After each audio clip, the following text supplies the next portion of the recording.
하나님 말씀은 요한복음 4장 24절 다 같이 봉독하십시다. 요한복음 4장 24절 시작.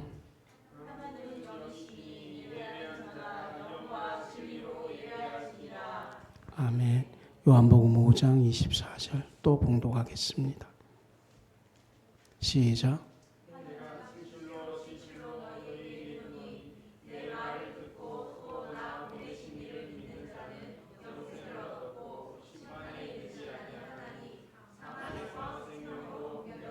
우리는 요한복음을 살펴보고 있습니다. 24절만 우리가 열리기 시작하면 예수 믿는 것이 무엇인지 확실히 알게 될 것입니다. 지금 여기에 집중하고 있습니다. 요한복음 5장만 가지고 24장만을 가지고 있어도 신앙생활을 잘할 수 있으며 마귀를 점령할 수 있습니다. 핵심은 많은 신자들이 진짜 주님의 말을 못 듣고 있다는 겁니다. 주의 말을 듣고 순종하면 우리는 천국 간 영생 말고 이 땅에서 주와 함께하는 삶, 영생이 좀 피부로 와닿질 않아요. 이 종교적 용어라서. 그래서 영생을 자기의 단어로 꼭 한번 해석하십시오. 아, 내가 예수의 말을 들었더만 옛사람이 더 이상 내게서는 없고 새로운 삶이 되었더라. 그 영생이라고 정리해 줄 수 있고요. 영생이라는 그 유기성 목사님은 동행 이렇게 썼거든요. 이거 영생이라는 말을 자기 각도에서 자기 피부에 느끼는 걸로 해석해 보면은 진짜 주님의 말을 듣기 시작하면 우리 삶 가운데 영생이 있게 될 것입니다. 그래서 주의 말을 진짜 듣자. 그리고 제가 어렸을 때 아재아재 바라제 강수연 그 영화, 불교 영화죠. 아주 유명한 영화지 않습니까? 거기 이야기 중에 한 스님이 나오는데 수행하고 또 열심히 종교생 할 때마다 번뇌하면서 얼굴도 괴로워하고 그 괴로워하는 것을 막 불교의 종소리에 땅땅땅 할 때 막 스님이 머리 들고 막 번뇌 이게 종교에 들어가면 들어갈수록 그렇게 번뇌하고 힘들고 마음이 혼란하다. 그때 그 영상이 막 생각이 났습니다. 이렇게 한 이유가 아침 새벽 일찍 일어나서 기도 열심히 하고 또 설교 정리하고 또 이제 그 자리에 앉아서 찬양을 듣고 있었는데 내 마음에 진짜로 천국의 평안이 임하는 겁니다. 혼란스럽지 않고 평강의 평강으로 자유대 자유로 야 이거 진짜 예수 믿는 거구나. 그렇게 하면서 제가 뭘 생각했냐면 내가 섬기는 주님을 섬기면 섬길수록 이렇게 평강과 자유와 감사와 행복으로 들어가는 걸 보고 정말 예수님께 감사했어요. 왜냐하면 내가 섬긴 예수님이 내가 평강이 없어도 나는 그분의 종이기 때문에 영원토록 그분을 섬겨야 되거든요. 그 종이 섬기면 섬길수록 내가 번뇌, 혼란, 힘듦 그래도 나는 주님을 섬겨야 돼요. 왜냐하면 우리 주님은 내 주님이시고 내 왕이시고 모든 걸 갖고 계신 분인데 주님을 섬기면 섬길수록 번뇌 그게 아니고 혼란 그것이 아니고 하늘의 평강, 하늘의 기쁨, 하늘의 자유, 행복 더 영적으로 들어간 거 보고 제가 예수님께 감사했어요. 예수님 너무 고맙습니다. 이렇게 들어가면 들어갈수록 더 종교에 몰두하면 몰두할수록 뭔가 중독되어지고 혼란스럽고 이렇게 해야 되는데 예수님께 섬기면 섬길수록 감사가 생겨서 제가 예수님 너무 감사해요. 예수님 너무 고맙습니다. 그리고 내가 외쳤습니다. 이것이 바로 내가 섬긴 주님이시다. 내가 섬긴 주님이시다. 이번 주에는 우리 한 10몇 년 전에 우리 교회 다니다가 결혼해서 다른 교회로 갔던 우리 집사님 한 분이 5주 전부터 목사님 보고 싶다고 날짜를 잡으면 우리 장인어른이 아파서 취소 4번 취소하고 이번 주에 금요일 날 만났습니다. 만나서 이야기하는데 손을 잡자마자 얼마나 우는지. 그래서 왜 그러나 봤더니 목사님 제가 한 4, 5년 동안 너무나 영적 침체가 와가지고 막 고부간의 갈등도 있고 또 애 3명 키우고 힘드니까 완전히 패닉되었어요. 물론 교회에서는 집사 리더로 했기 때문에 자기 영적 상태를 아는 분이 하나도 없다는. 얼마만큼 영적 상태가 다운되냐면은 하나님을 떠나고 싶단까지 왔어요. 이제 그런데 왜냐하면 하나님 임재가 없고 하나님 느낌이 없으니까. 하나님에 대한 그게 없으니까. 근데 뭐를 붙잡았냐면은 제자들 교회 와서 불신자였거든요. 예수님 만나고 자유, 평화, 감사, 너무나 기쁨으로 섬겼던 십자가 앞에서 죄 용서, 이것이 가물가물 기억이 나는 거예요. 그래서 그 가물가물 기억 하나로만 잡고 주님을 떠나고 싶어하는 마음 가운데 하나님 임재가 없으면 하나님이 계실까? 막 이렇게 되잖아요. 그런데 아니야, 그때 내 하나님 만났어. 그때 얼마나 내가 십자가 앞에 울었고 얼마나 자유했던지 가물가물한 붙잡는 거예요. 하나님께서 회복시켜 주셔서 지금은 이제 너무나 자기 영혼이 하나님 임재에 익히고 자기가 죄인이라고 얼마나 외치고 십자가 앞에 울고, 그래서 그때 예수님 만나는 것들을 너무나 고마워서 그렇게 제가 생각이 나고 그래서 그렇게 보고 싶었다는 것이죠. 그래서 그 이야기를 듣고 또 안수해줬죠. 성령님 새롭게 해주세요. 또 막 펑펑 울어요. 막 지성인인데 막 이제 성령님 그러면 그 소리가 너무 좋은 거예요. 예수님의 십자가가 막 너무 좋은 겁니다. 다른 것에서 그 영혼을 그 영적 침체에서 회복시킬 수 없는 겁니다. 오직 성령의 임재만, 오직 예수님만. 그 당시에 늘 설교했던 예수님, 예수님, 예수님. 그래서 제가 너무 더 이제 자신 있게 이야기를 하기로 했어요. 이것이 영혼을 살리는구나. 예수 그리스도의 공생의 복음만이 그 막 하나님을 떠나려고 하는 그 시점에 그를 붙잡는 메시지이구나. 성도 여러분, 예수 이름으로 여러분 영혼에 새롭게 되시기를 바랍니다. 다윗의 기도를 꼭 들으시기 바랍니다. 오늘 설교의 제목은 이 24절의 주의 말씀이 내 말을 진짜 듣기 위해서, 이것만 들려주면 영생되고, 요한복음 1장 예수님의 로고스 말씀은 듣기 시작하거든요. 세 가지예요. 태초에 있는 말씀이 여호와거든요. 그 여호와께서 말씀으로 창조하시고, 요한복음 1장의 로고스는 말씀이신 예수님이 삶으로 오셔서, 인간으로서 오셔서 삶으로 살아드릴 말씀이고, 우리는 뭐예요? 그 말씀이 우리 안에 와서 말씀이 사라지는 삶. 그게 바울서신이에요. 바울서신은 다른 종교의 제자들 보십시오. 얼마나 제자들이 방황하고 힘든지. 근데 유일하게 복음의 제자만이 힘들지 않아요. 그 제자의 삶, 바울의 삶은 말씀이 안에 오니까 감옥에서 찬송하고, 로마의 깊은 감옥에서도 복음 전하고, 자비랑 선교하면서 기뻐하고, 얼마나 좋은지. 야, 주님의 믿는 것은 기쁨이야. 이거 하나님의 뜻이야. 저는요, 이 바울 서신 보고 성경이 진짜라고 생각했어요. 왜냐? 하나님은 당연히 하나님이니까 하나님처럼 살죠. 문제는 우리 아니에요. 우리가 성경을 보는데 우리가 못 살고 맨날 번민하고, 순종해야지, 진리에 살아야지, 맨날 쫓아가는 삶이 언제 살겠습니까? 애 키우기도 힘들고, 가정생활하기도 힘들고, 시어머니 모시기도 힘들고, 다 힘들고, 이 복잡한 세계에. 그런데요, 말씀, 로고스가 오면 말씀이 나를 말씀으로 살게 만드는 거예요. 그래서 우리는 사는 삶, 정리, 예수님은 살려주는 영, 우리는 그 사는 영이에요. 그러니까 우리가 목마르잖아요. 물을 먹으면 시원하다. 이렇게 하나님께 반응을 해야 돼요. 하나님의 행복이 오면 우리가 행복을 만드는 것이 아니고, 하나님의 행복이 오면 하나님 행복해요. 우리가 감사가 안 되면 감사를 하라 하지 마세요. 감사의 근원 되신 예수님을 막 찬양하세요. 감사가 흘러넘치면 하나님 감사해요. 이것이 사는 삶이에요. 이걸 누가 증명해 주었다고요? 교만한 바울이, 비판 많은 바울이, 유대 종교에 찌들리는 바울이 예수의 복음이 들어가니까 이 안에서 사라진다는, 오 자유, 오 감사, 오 선교의 영, 긍휼의 영이 오는 것입니다. 오늘은 판단의 자유, 판단의 치유가 있어야 돼요. 우리는 지금 복음을 막는 요한복음 5장 24절 막는 끊임없이 판단하는 거예요. 우리는 아침부터 판단하는 거예요. 가인도 아벨을 판단했기 때문에 살인해버리는 거.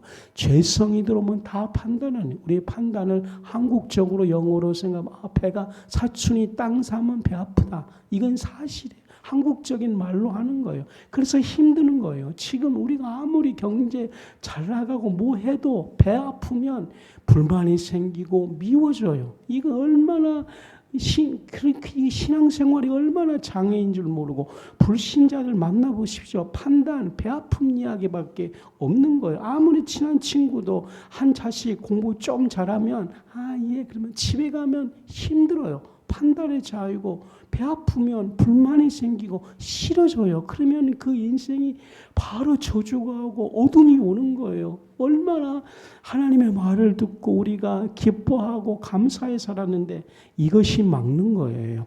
불신자는 어차피 못 막습니다. 그러나 우리는 이것을 배 아픈 판단을 치유할 수 있는 것이 뭐냐면 내가 판단을 치유해야지. 이거 아니고 핵심이 진리이신 예수님이 들어오면 판단이 치유되는 거예요. 만약에 주님이 없어서 오늘 강사가 온다면 여러분의 배 아픈 판단이 여러분의 삶을 힘들게 하세요. 그러므로 판단을 치유하세요. 치유하세요. 막 이것만 이야기할 거. 그리고 가는 거예요.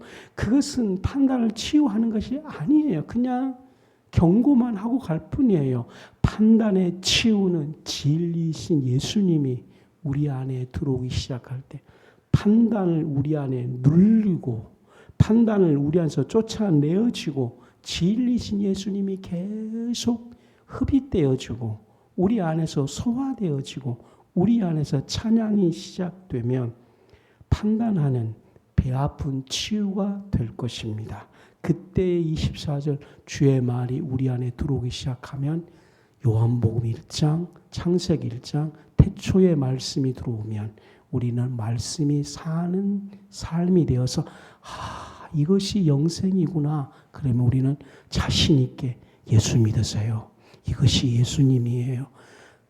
땅끝까지 복음을 전하는 자가 될 것입니다. 그러므로 어떻게 판단의 치유가 특히 목사님, 특히 나는 늘 예수님이 와요. 저날 이상해요. 저는 좀 비전이 크고 세상 말로 막 야망이 커요. 이거는 좋은 반면에 영웅의식이 아무튼 막 이루고 싶은 목적이 커요. 그럼 못 이룰 때 힘든 거예요. 그 이제 판단이 오기 시작하면 싫어져요. 미워져요. 그러면 잘 나가는 친구나 목사님들 싫어져요. 제가 전도한 친구 정말 잘 나가잖아요. 박한수 목사님, 제자 광선 이름도 똑같아요. 그 교회도 일사가고 써놨어요. 왜냐하면 같이 신앙생활을 했으니까. 어느 날 제가 몹시 아팠잖아요. 몹시 아팠는데 우리 집사람이 갑자기 와서 혹시 이 사람 당신 친구 아니에요? 누구예요? 저는 그때 처음 알았어요. 유튜브 보니까 8만 조회를 찍어요.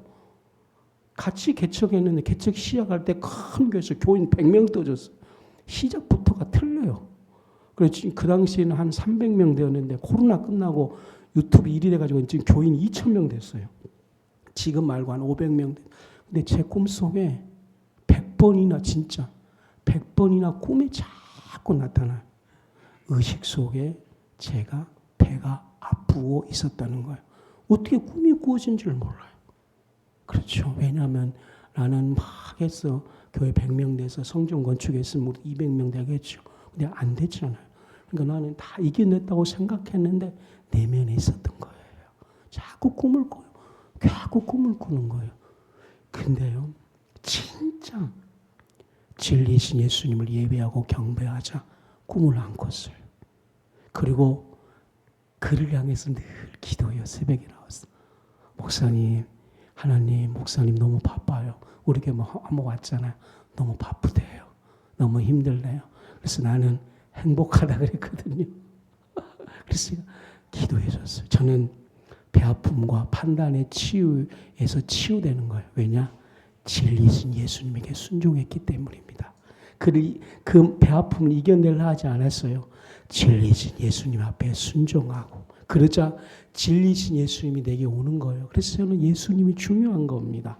나와 다른 일을 판단하길 그만두었어요. 그만두게 만드셨어요. 그러니까 그만두게 만드신 것을 내가 지금 경험하고 간증했잖아. 그래서 또 예수님 전하는 거예요. 누가 배 아파라 그랬어요? 근데 우리 삶 속에 너무 많거든요. 이것들이 생각보다 나는 배 아픈 것이 모른 줄 알았더니 내면에 있었던 거예요. 그리고 꿈까지 나타나는 거예요. 근데 최근에 꿈은 같이 왜 꿈을 꾼지 모르 같이 부흥하고 성장한 걸 같이 꿨어요.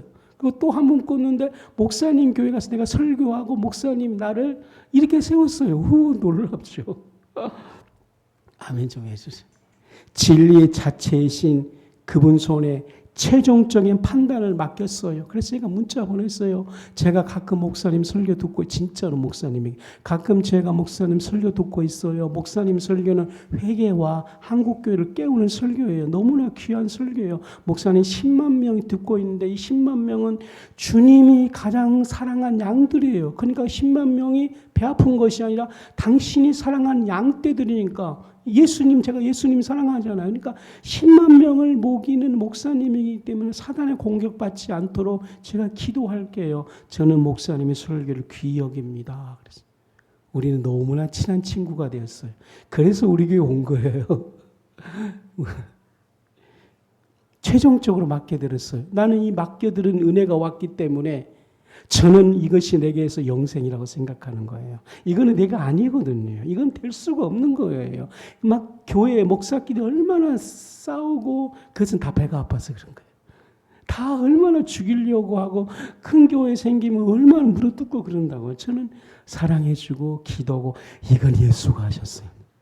제 집사람도 이걸 보고 여보 대단해요. 아니야, 예수 그리스도 진리이신 예수님 앞에 순종하고 진리이신 예수님을 경외하면 내 안에서 배 아픈 판단의 치유를 회심시키는 것입니다. 그러므로 이 은혜를 구하십시오. 첫 번째 시편의 기도를 하십시오. 시편 62편 1절로 3 이 기도를 하면 판단의 치유가 일어나는 거예요. 다 같이 시작.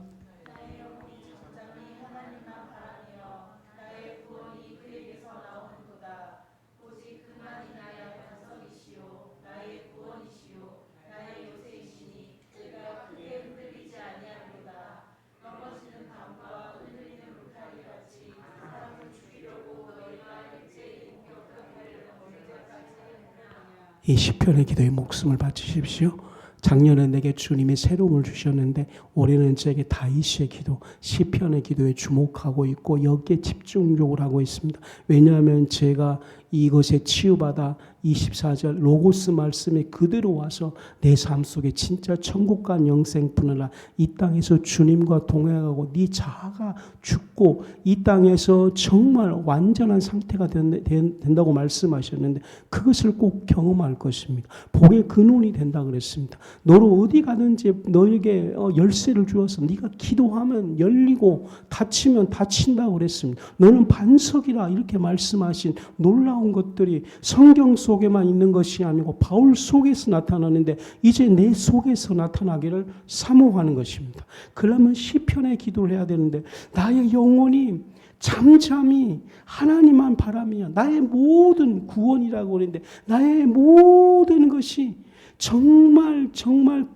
내가 바라는 모든 것이 그에게서 나온다. 핵심이 그에게서 나온도다. 그에게서 나오는도다. 그에게서 나오는도다. 그에게서 나오는도다. 그에게서 나오는도다. 얼마나 그에게서 그래서 외치죠. 나는 오늘 아침에 일어나서 방언 기도하고 여러분들 위해서 기도하고 이 시편 기도를 합니다. 주님 내가 잠잠히 하나님만 바랍니다. 그리고 정말 모든 감사와 평강과 치유와 이 판단의 치유와 이 모든 것이 주님에게로 나옵니다. 주님에게로 나옵니다. 이걸 고백하는 것입니다. 그래서 외치죠. 주님만이 반석이요 주님만이 나의 구원이요 요새입니다. 시편의 기도를 거듭하십시오. 그러면 주님에게 잠기게 됩니다. 주님에게 잠기게 되어 있어요. 잠기게 되는 겁니다. 그러면 이것이 그 다음에 그 중요한 것이요. 잠기게 되면 주님 안에 있는 진리가 내게서 주님 속에 있는 진리가 내게 속에서 읊어지게 됩니다. 언어로 고백하게 되어 있어요. 읊어진다는 거예요. 이거 그 상황에서 어떤 상황에서 내가 어떻게 하지 읊어지게 되어 있어요. 이거에 정말 우리는 어떤 상황에서 주님 그 혼란을 몰라서 번뇌 어떻게 하지 아니요. 주님은 잠잠히 다윗의 기도를 하면 주님의 임재 속에 들어가서 내게서 읊어져요. 그래서 다윗은 어떻게 읊어졌냐 2절 그분만이 반석입니다. 이것은 왕에게서 중요한 거예요. 요즘 우리는 윤석열 대통령을 통해 얼마나 흔들립니까? 사람들이 다 욕하죠. 정말 그래요. 그러니까 매일 오판하는 거예요. 내가 봐도 그래요. 잘하려면 잘할수록 우상 숭배하죠. 잘하려면 잘할수록 국민들이 싫어하는 것만 골라서 해요. 그러고 왜 싫어하는 일을 하고 싶겠어요. 역시 이 다윗도 마찬가지예요. 그래 참 3배 4배 어려운 거예요. 그런데 정말 모든 것이 하나님께 난다고 고백하니까 흔들리지 않는 반석, 요새 흔들리지 않거든요. 그러니까 마음이 평안하니까 백성들을 볼 때에 불쌍히 보는 거지 불쌍히 보는 눈만 가지면 그거야 안 되는가 봐요. 지도자가 되면 정치인이 되면 그게 안 되는가 봐요. 초심을 왜 잃어버리는지는 잘 모르겠습니다만 그래서 다윗은 성공한 겁니다. 주님의 임재가 하면 진리가 내 안에서 읊어집니다. 진리가 내 안에서 읊어지게 되어 있어요. 이게 계속 자녀 대할 때도 처음에는 뭐 그냥 화나는 대로 대하고 그거는 하고 바로 회개하시기 바랍니다. 그게 바로 어쩔 수 없어.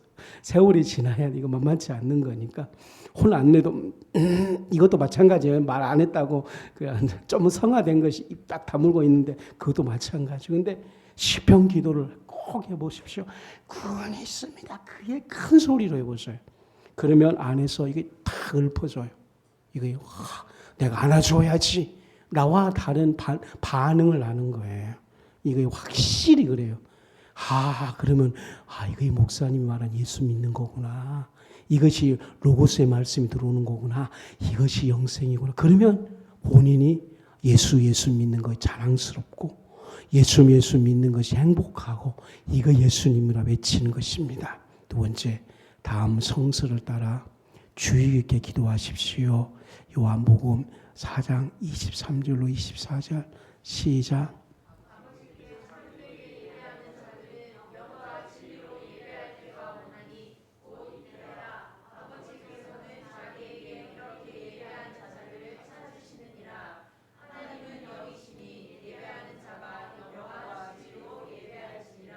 왜 이걸 자의 주의 깊게 읽으라는 거죠. 다박다박 주의 깊게 아버지는 예배한 자. 진정한 예배자가 될 때에 판단의 치유가 되어지고 진정으로 예배할 때 진리 대신 예수님이 오시구나. 그러니까 혹시 찬양 인도하는 집사님 한 주 내내 10분밖에 인도 안 하는데 기도를 많이 한번 해보십시오. 제가 너무 느끼거든요.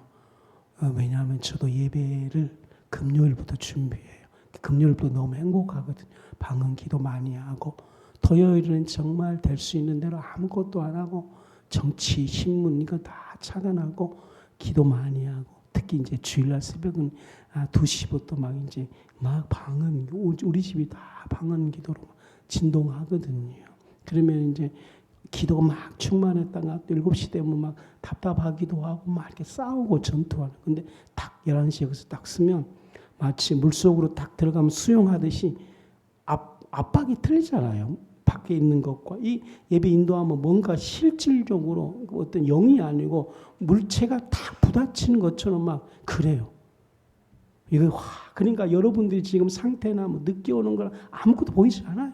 은혜 안 받은 것도 안 보여요. 그냥 저는 물속에 그냥 행복하게 설교하고 있는 거예요. 그래서 집사님도 이걸 10분이지 막 기도하면 그 임재를 느끼기 시작할 거예요.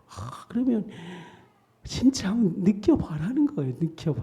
그냥 하는 게 아니고 막 애를 써 기도하고 뭐 아침부터 챙기고 그래야 되겠지만 그거는 어차피 살아가는 삶이지 막 기도.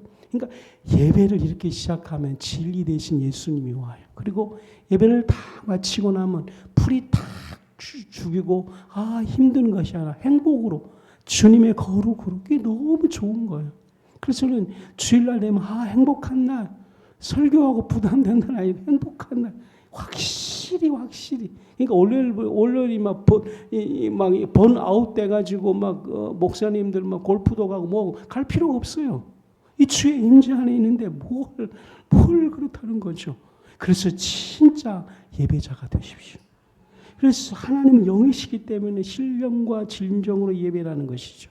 요한복음 15장 26절로 27절 봉독해 주십시오. 시작.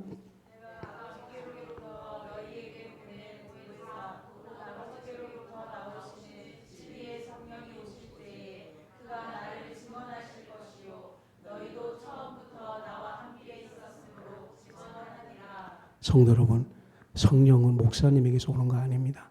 여러분의 성령 받을지어다. 노. 미쳤어요 지금 목사님들. 정신을 못 차리고 있어요.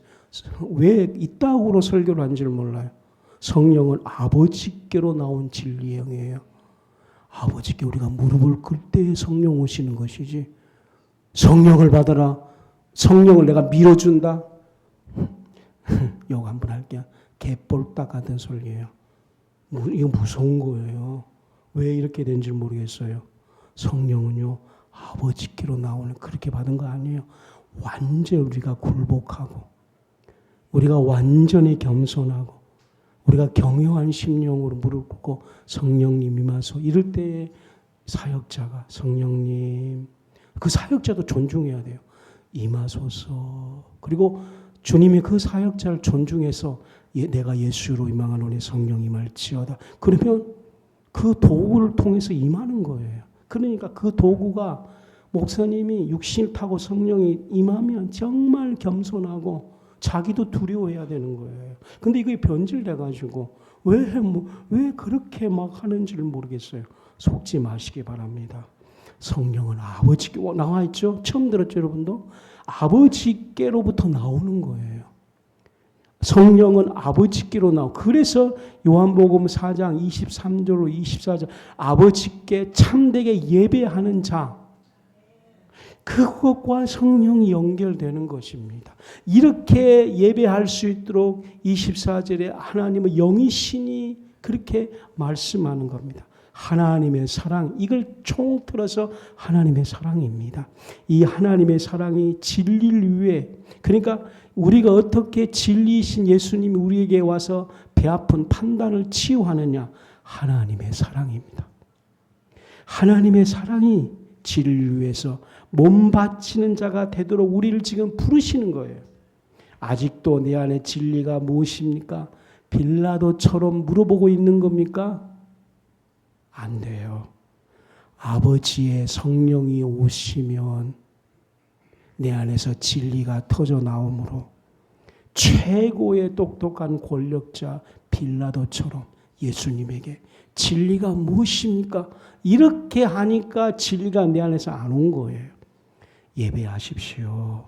성령이 아버지로부터 나올 수 있도록 그분에게 겸손하십시다. 그분을 흠모하십시다. 세 번째로는요, 모든 관계, 우리 이제 모든 관계, 자연과의 관계들, 모든 관계에 대해서, 그 모든 관계, 특히 나와 관계, 나의 내면과의 관계, 모든 관계, 진리의 말씀을 들을 수 있도록 주님께서 우리를 초대하셨습니다. 특별히 마태복음 26장 34절로 35절, 이 베드로에게 하신 말씀이죠. 주님이 이르셨습니다. 오늘 닭 울기 전에 3번 너가 나를 부인하리라. 이게 책망의 말씀입니까? 아닙니다.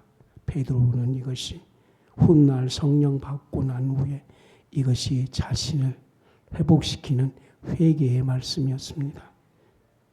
베드로가 아닙니다. 이 베드로가 훗날 성령 받고 난 후에 새로운 베드로가 되었죠. 이제 자기는 쉽게 주인을 배반한 몸이므로 일생 동안에 주님의 은혜 안에 있겠다고 하는 겁니다. 이러한 은혜와 이런 은혜거든요. 베드로가 받았던 은혜. 하나님의 사랑 안에서 모든 관계에 대한 진리의 말씀을 듣도록 초대받는 겁니다. 그러니까 진리의 말씀은 베드로처럼 예수님이 나에게 회개의 말씀을 주셔야 하지만 가능한다는 겁니다.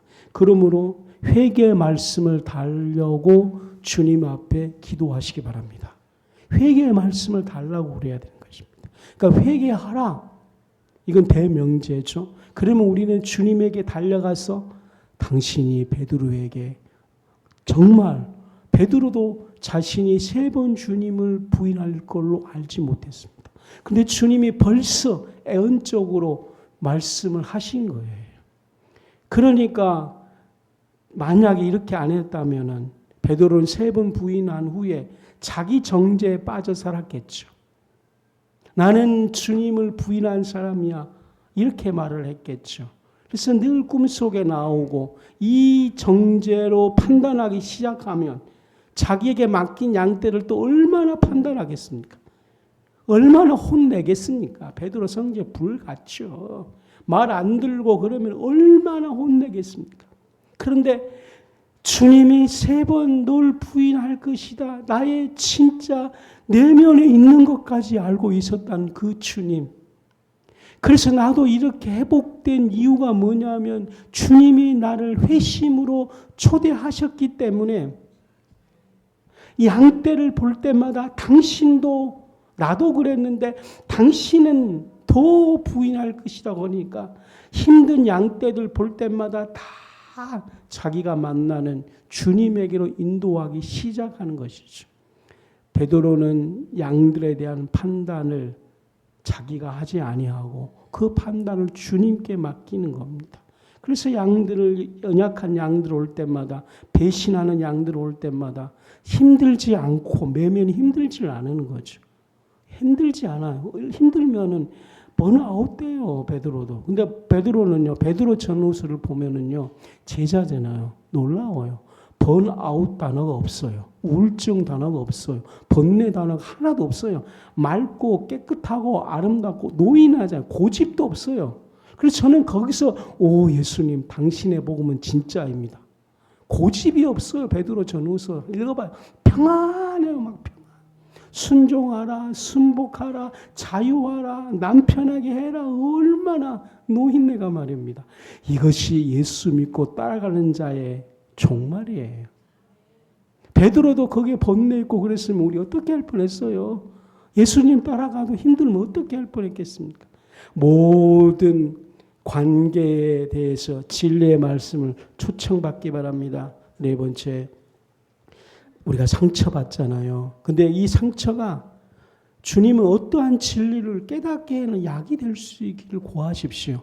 그러니까 성서적인 진리는 있어요. 십자가, 죄사함, 하나님, 이건 당연한 진리예요. 이거는 그러나 우리 삶 속에 애매한 것들을 지금 설명하고 있는 거예요. 확실한 것들은 여러분들, 우리 너무 확실한 십자가, 구원, 천국, 이거는 말이, 예수님 믿고 구한 거, 율법, 안식일, 여호와 하나님, 절대적인 신, 여호와, 이거 너무나 확고한 거예요. 그러나 지금 5차원 세계, 이 세계에서 어떻게 상식으로도 못 사는데, 상식 삶도 안 되잖아요, 지금. 상식 삶도 어려운 거예요. 진짜 우리가 지금 너무 높은 수준을 이야기하는 거예요. 도덕적인 그 상식, 이것도 안 되려고 힘든 건데 상식이 아닌 하나님의 진리를 지금 논하고 있다는 거예요. 근데 이것이 예수님을 통해 되어진다는 것을 성경에서 증명하고 있고 성령을 통해서 되고 있는 것이고, 오늘 4번째, 우리가 상처받았을 때에 정말 주님을 붙들기 시작하면 그 상처가 도리어 우리 안에 판단과 배아픔과 우리 안에서 어두움과 정죄로 가는 것이 아니고 그 아픔이 도리어 내 안에서 진리를 터득할 수 있는 은총이 된다는 겁니다. 그러니 우리가 오 예수님 이렇게 붙들지 아니할 수 없는 거예요. 그러니까 우리가 힘든 것이 가만히 놔두면 이것이 판단의 바이러스가 되는 거예요. 그래 나중에 노인이 되면 고집불통이 되고 외골수가 되는 거예요. 넓은 마음이 없는 겁니다. 왜냐? 판단의 저주의 바이러스가 되었기 때문에 그렇습니다. 자신의 상처가 그렇게 되는 거예요. 그런데 이 상처가 예수님 앞에 엎드리고 경배하기 시작하면 자신의 상처가 도리어 진리가 깨닫게 되는 약이 되는 축복이 있게 되는 것입니다. 요한복음 20장 24절로 29절에 보면은 이건 어떤 내용이냐면 바로 12제자 중 이 도마라는 사람이 있지 않습니까? 이 도마라는 사람이 의심 때문에 그는 주님의 보화를 믿지 못하는 것이 28절 다 같이 시작. 28절 시작.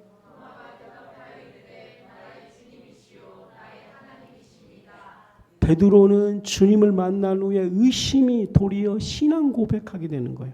놀랍죠? 의심이 오늘 그 서점에 가면은 회의론 자들 책들이 의외로 많습니다. 그리고 회의론 자 책들이 베스트셀러가 너무 많아요. 그 이유는 교회에서 아직도 회의론자가 굉장히 많다는 것을 증명하고 있는 것이죠.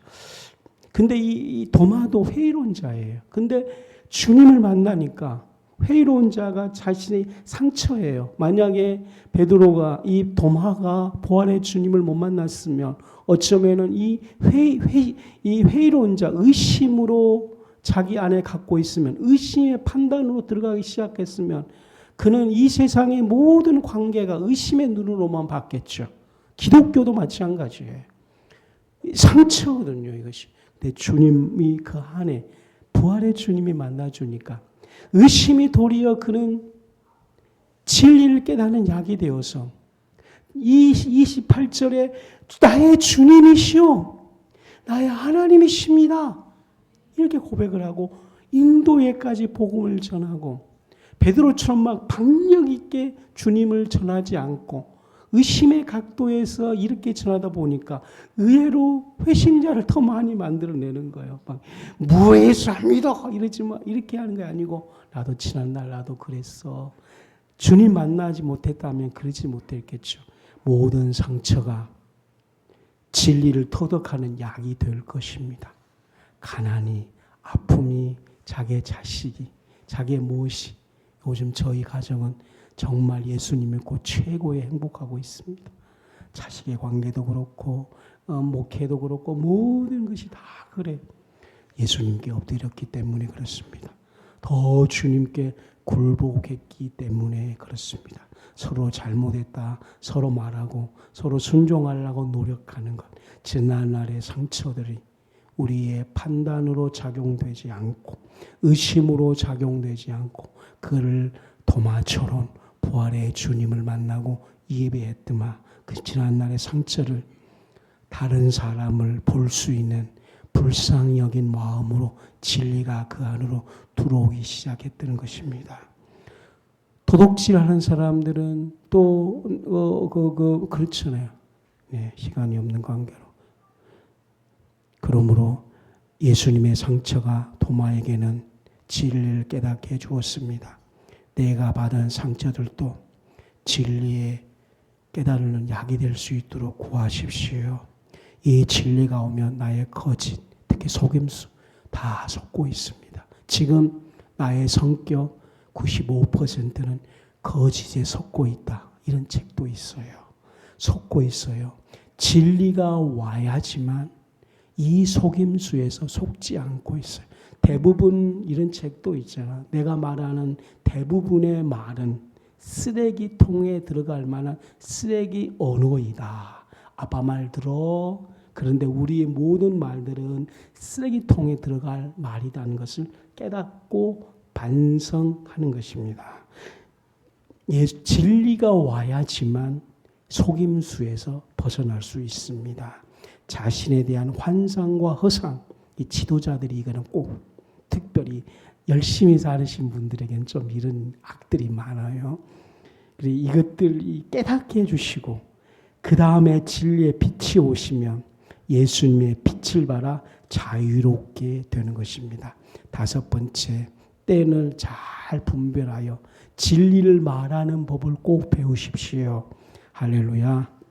우리는 지혜롭게 그리고 때를 잘 분별하여 진리를 말하는 법을 꼭 배워야 됩니다. 진리의 말은 걸 꼭 배우십시오. 여섯 번째, 성령을 통해서만이 자유와 이 진리가 우리 안에서 도달되게 됩니다. 특히 바리새인들은 그 안에 깨끗하게 할 수 없습니다. 비록 내가 할 수 있는 일을 노력을 다하여 최선의 상태가 되려고 하지만 이 진리를 가르쳐 주시는 성령을 통해서만이 자유와 이 모든 것이 완성됩니다. 일곱 번째, 예수님을 만나서 예수님을 경외해서 예수님을 최고로 여겼을 때 예수님을 예배할 때 진리가 받아들이게 됩니다. 이거 정말 아멘입니다. 그러니까 진리를 받아들이려 하지 마십시오. 진리 하지 마시고 예수님을 어떻게 영광스러워 할까? 그러면 진리가 받아들여지게 되는 거예요. 그때 인간이 자유롭게 됩니다. 여기서 말한 진리는 뭐 십자가 이걸 말하는 것 아니에요. 예수님을 예배할 때 내 모든 삶에서 상식이 아닌 진리가 다 와요. 그것이 바울 서신에서 너무 많아요. 자유롭게 됩니다. 요한복음 14장 17절 시작.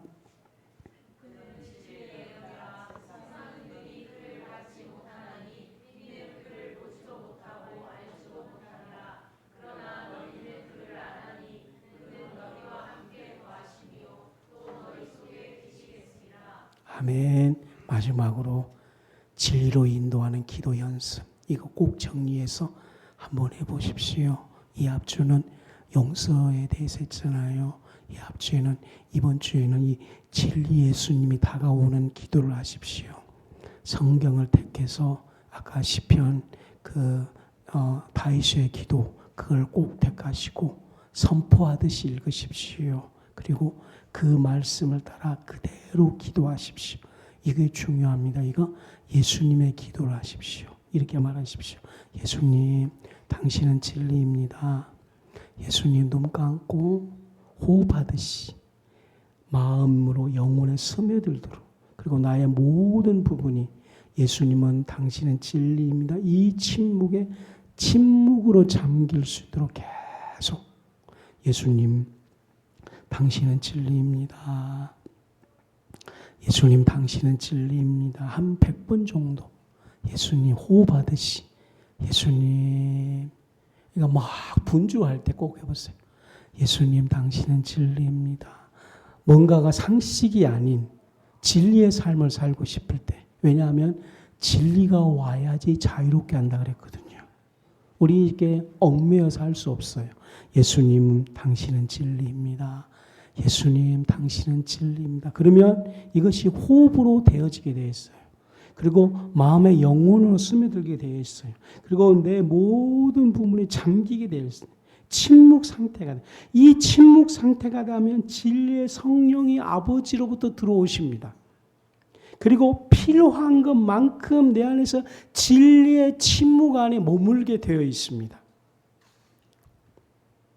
성경 말씀으로 나의 마음을 꿰뚫도록 채우도록 하십시오. 주의 말씀에 곰곰이 생각하면서 예수님께서 그분의 진리를 밝혀주실 때까지 정말 고요히 기다리십시오. 진리에 대해 힘들게 생각하지 말고 자연스럽게 마음에 새겨지도록 하시는 것이 오늘 핵심입니다. 진리를 생각하지 마십시오. 어떻게 해야 될까 하지 마십시오. 그냥 예수님의 기도를 하기 시작하게 되고 말씀 안에 잠기면 진리의 성령이 오셔서 우리 마음속에 자연스럽게 이거의 복음입니다. 이거의 예수님이십니다. 이거의 복음입니다. 그래서 사람들에게 나는 이 예수님을 믿습니다. 그래서 그때 우리는 이제 요한복음 5장 24절에 내 말을 듣고 이것이 이제 온몸으로 들어오기 시작하는 거예요. 그때 순종하기 시작하면 영생이 열려지게 되어 있습니다. 기도하겠습니다.